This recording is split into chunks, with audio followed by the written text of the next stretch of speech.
Aqui na manhã deste dia para adorarmos a Deus, e é imperativo permitirmos que Ele venha falar profundamente com cada um de nós. Sejam todos bem-vindos em nome de Jesus, viu? Vou saudar aqui o irmão Cesário, representando os irmãos e irmãs que não pude saudar. Aperto de mão.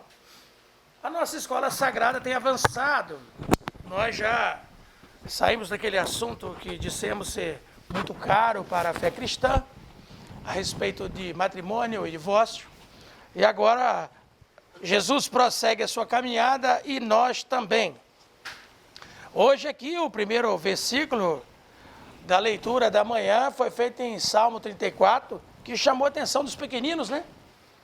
Vinde a mim, né? Lê para nós aí, Pacheco, por favor. O primeiro verso de hoje.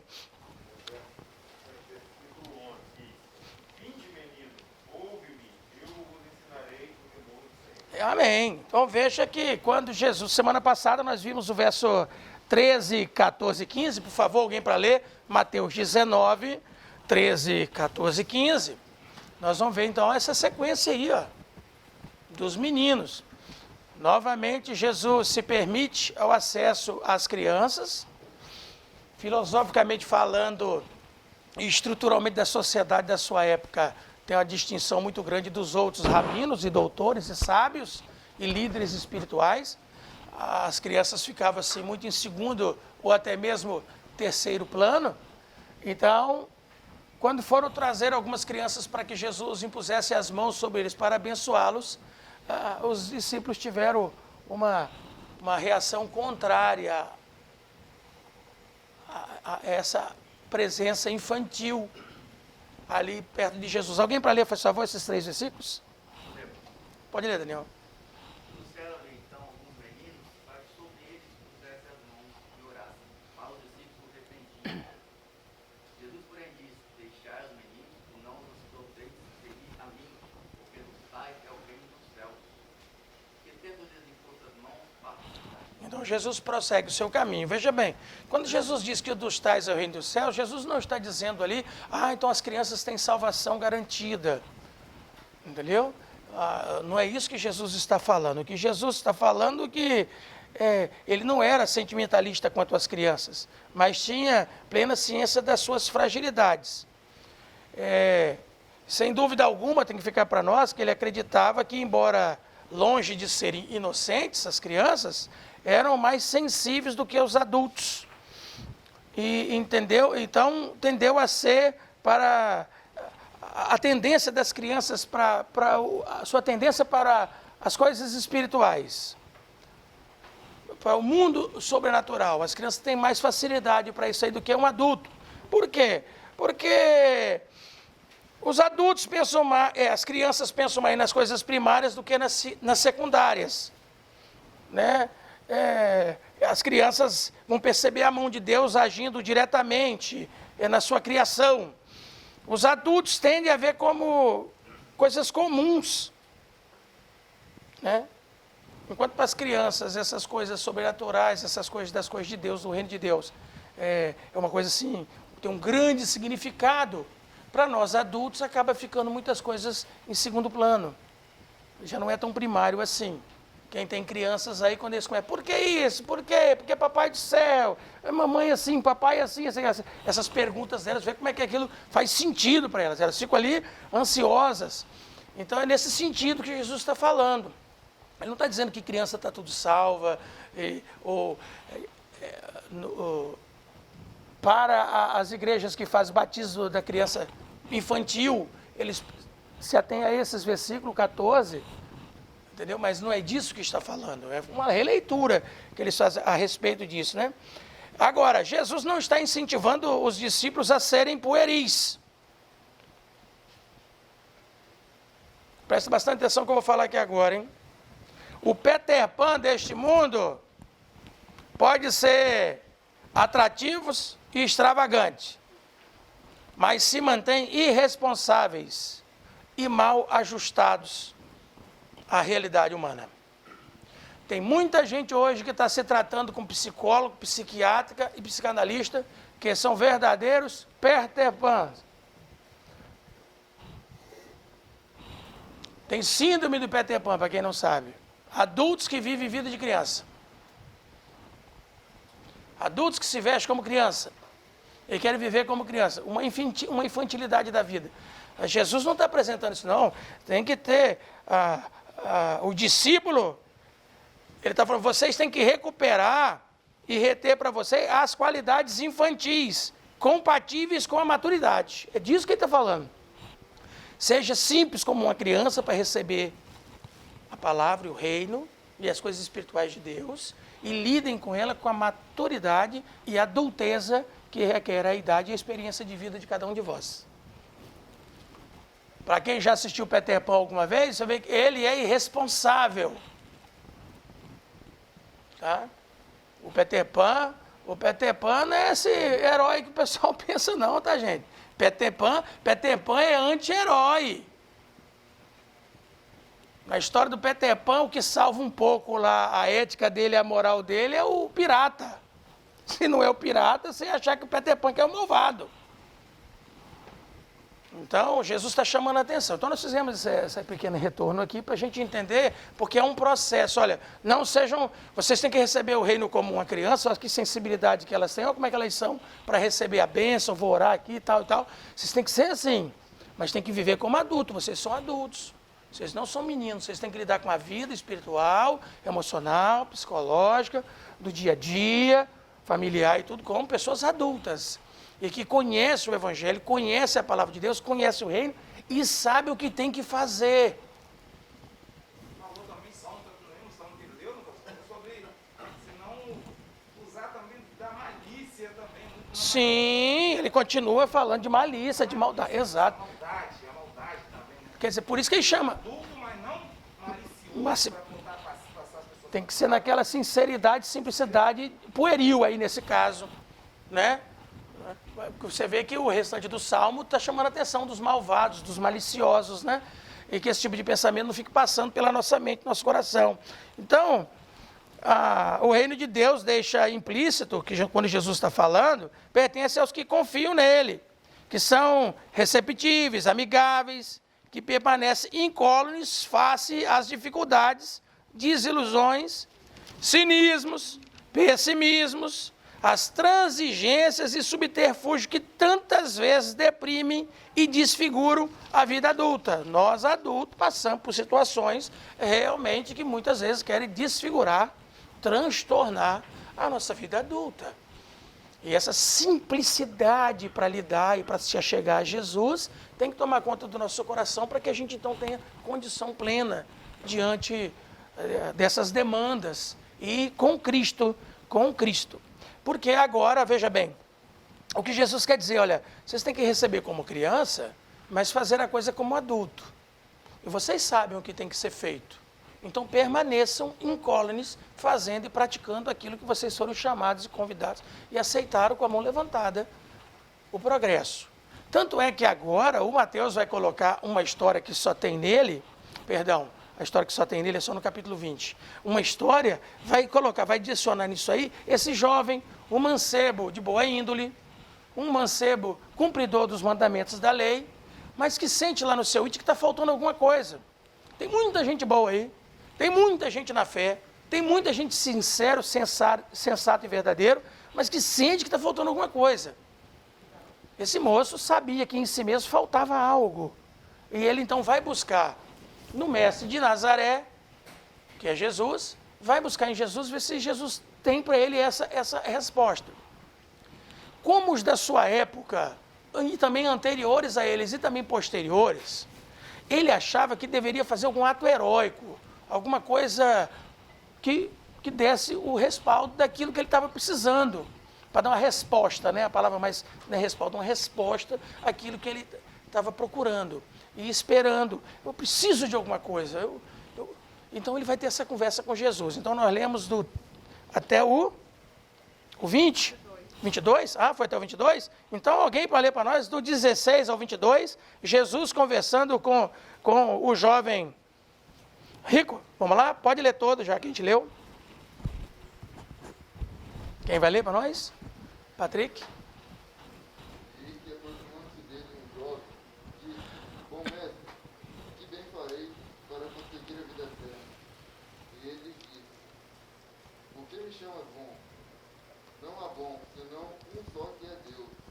Se queres, porém, entrar na vida, guarda os mandamentos. Disse-lhe o pai, Jesus disse, não matarás, não cometerás adultério, não furtarás, não dirás falso testemunho. Honra teu pai e tua mãe, e amarás teu próximo como a ti mesmo. Disse-lhe o jovem, tudo isso tenho guardado desde a minha mocidade. O que me falta ainda? Disse-lhe Jesus, se queres ser perfeito, vai, vende tudo o que tens, dá aos pobres, e terás o tesouro no céu. E vem e segue-me.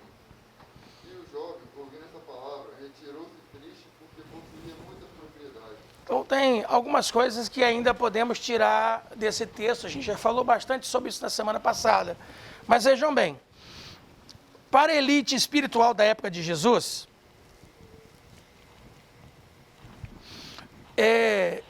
um conselho de perfeição consistia basicamente e francamente de castidade absoluta, pobreza total e obediência irrestrita. Você vê que nós já lemos no capítulo 19 lá para trás, quando ele fala do eunuco. Você vê que os assuntos vão se interligando. Ele fala do eunuco, de quem nasce eunuco, quem se faz eunuco e quem escolhe vida de eunuco, e depois lá na frente tem alguém perguntando o que ele deve fazer para entrar pelas portas do reino celestial. E na mente deles, eles também tinham essa preocupação dessa castidade franca, entendeu? Pobreza. Isso não é só entre os judeus, os hebreus na religiosidade deles, também entre até os grandes filósofos. Você vê aí tanta gente que vivia uma vida de pobreza. Tinha um moço que morava dentro de um barril, ou quando as crianças assistem o tal do Chaves, está baseado nesse moço. Acho que é o Diógenes, né? É o Diógenes, entendeu? Líder de um grupo que vão se chamar os cínicos, mas não é cínico como a gente conhece, uma pessoa cínica. Cínico significa aquele que vive como um cachorro, do que os outros doam e dão um vira-lata assim da rua, entendeu? Um desprezo total pelas posses e vou viver minha vida comumente, entendeu? Tinha outras coisas entre eles também, que é por isso que pensavam que eles viviam como cachorro mesmo, até no extremo que você pode pensar aí, que a gente vê de vez em quando na rua. Então, eles achavam que essas coisas não tinham problema nenhum. Então, essa presente sessão não está dando ênfase a uma renúncia completa. A gente viu aqui no 21, se queres ser perfeito, vai e vende tudo que tem, dá ao pobre, terá tesouro no céu, e vem e me segue. Jesus com isso só vai servir para dizer, olha, só vai ser salvo quem for pobre, se a gente tirar o verso 21, bota o 21, por favor, tirar ele do contexto dele. Ele faz parte de um contexto, de uma conversa, uma interlocução entre duas pessoas, entre um moço que quer conhecimento para a vida eterna e o que Jesus está falando para ele ali. Isso aqui tem um momento próprio para isso aí, nós já vamos falar disso daqui a pouquinho, entendeu? Ele achava que a vida eterna precisava de um ato heróico. E Jesus vai mostrar para ele que depende ou consiste de perseverança e obediência de um número de mandamentos que abrange os deveres do homem para com Deus e para com o próximo. Esse moço é um religioso judeu. Então o judeu ama a Deus, ele sabe o amor que ele tem que ter para com Deus na sua religiosidade. Não fazer ídolos, não ter outro Deus diante dele, guardar o sábado, isso já está patente. Jesus vai chamar a atenção dos 6 mandamentos que falam do relacionamento do ser humano com o próximo, porque ele falou, olha lá, vamos ver aqui, ó, vamos ver os mandamentos aí que Jesus falou para ele guardar. Vai lá, 19, ó, 18, ó. Ele pergunta, Jesus falou para ele, guarda os mandamentos. Guarda os mandamentos. Aí ele, mas o mandamento eu guardo desde pequenininho, que aqui chama ele de jovem, em Lucas chama de governante, uma pessoa de posse. E Marcos também, parece que ele é muito mais, tem mais idade do que, apesar de que jovem, 30 e poucos anos também é jovem, né? E ele tinha muito recurso. Ele diz, não, isso eu já faço. Mas a conversa de Jesus com ele é mais ou menos assim, quer ver? Ó, uma tradução livre. Tu me pedes informação a respeito da vida e de uma vida realmente boa, como se já não possuísse. Você tem dinheiro, você tem posse, você tem condição. como judeu, você é bem instruído nas coisas de Deus, e fala aqui que fez. Em relação à coisa divina sobre o assunto, então você vem me perguntar, aí Jesus vai falar para ele, ó, somente Deus é perfeitamente bom, e somente Ele pode instruir o homem acerca de uma conduta boa. E Deus já fez isso.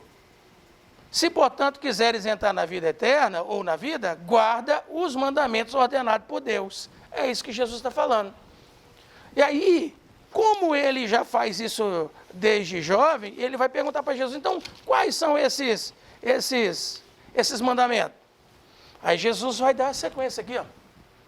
Você não vai matar, não adulterarás, não furtarás, não dirás falso testemunho contra o teu próximo. 19. Honra teu pai e a tua mãe. Faltou um. Alguém lembra qual foi que faltou desses aí? Não, aí o de Deus já está... De Deus já está resolvido aí. Está faltando quem lembra aí qual é?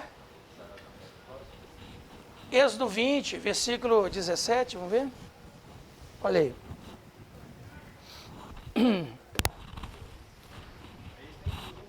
Oi? Não, ele diz não matar, não roubar, não adulterar, mas isso aí tem a sequência dos mandamentos, né? A gente tem lá, honra pai e mãe, não matará, não adulterará. Quer ver? Olha lá a sequência dos 10 mandamentos lá. Está na sequência, mas que faltou quem? Não, ele botou honra pai e mãe por último. Ele chamou a atenção, Jesus fez uma invertida aí. Entendeu? Jesus, ele inverte aí para chamar a atenção dele, dos ouvintes e de nós aqui, porque está... exato. Ó, porque o 10º mandamento é não cobiçará a casa do teu próximo, nem a mulher do teu próximo, nem o seu servo, nem sua serva, nem o seu boi, nem o seu jumento, nem coisa alguma do teu próximo. Jesus não citou a cobiça aqui. Você sabe por quê, gente? Porque ele não tinha esse mal, ele não cobiçava o que era do outro. Mas ele era avarento a respeito do que ele cobiçava o que era dele. É meu, é meu. Eu dou o dízimo que eu tenho que dar, eu dou os votos que eu tenho que dar, eu dou a esmola que eu entender que eu vou dar, mas o que eu tenho aqui é meu. E é nesse meu que Jesus, que conhece os corações, foi mexer no coração do rapaz. Esse tipo de rico aí que é mais fácil passar Um camelo. Exato. Não é o que tem riqueza, exato. É o que tem riqueza no seu coração, leva o seu coração, é uma avareza. Apesar de que a Escritura Sagrada sempre chama a atenção do rico. Você vê quando escreve a Timóteo, fala para os irmãos, para os que têm riqueza, não bota o coração nessa riqueza, sede simples e tenha demanda assim, para liberar com as pessoas com facilidade, para ajudar e abençoar o outro que está em estado de necessidade, tá entendendo? Então, a Bíblia nunca foi contra a riqueza e prosperidade. Ao contrário, a gente vê grandes nomes da Bíblia Sagrada com riqueza e prosperidade. Tá certo? Mas ela chama a atenção para que jamais venhamos permitir que essa nossa projeção, essa nossa fartura venha tomar conta do nosso coração de tal maneira que a gente confie no que tem, ao invés de confiar no Deus Todo-Poderoso. Sim. Ele não tem esse mal de cobiça, porque a riqueza dele se permite. Não que não aconteça, porque realmente tem gente que tem muito e ainda Não quer mais, quer o do outro. Mas é uma coisa, às vezes, igual o Marcos citou, mas os pobres também, quando ele devolve daquele pouco que ele tem, ele é avarento. Pode ser que seja. Mas tem muitos vídeos na internet que mostram que os pobres doam muito mais do que os ricos. Sim. Eles dividem um pouquinho que eles têm. Quer dizer, aquele sofrimento faz ele sentir a dor do outro. Então ele se comove e começa a praticar. Sim. Aí ele começa a dividir. Aí isso que eu falo, ele fica livre desse monte de outra coisa que o rico já faz.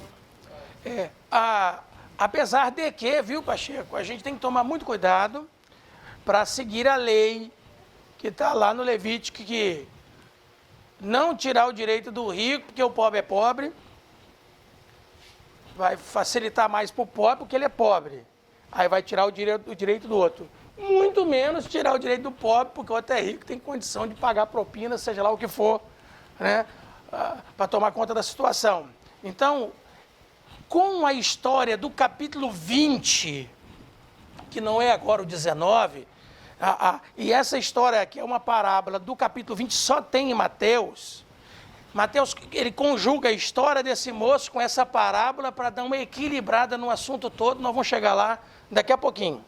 O jovem responde que guarda os mandamentos citados, mas sabe que ainda está fora da porta que abre o caminho do reino dos céus. E ele ainda quer saber mais o que deve ser feito. Então, suas riquezas aumentaram de tal forma, e ele pôs nela o seu coração, e ele fez, então, escravo das suas posses. Então, agora Jesus, aqui no verso 22, 21, disse, 21,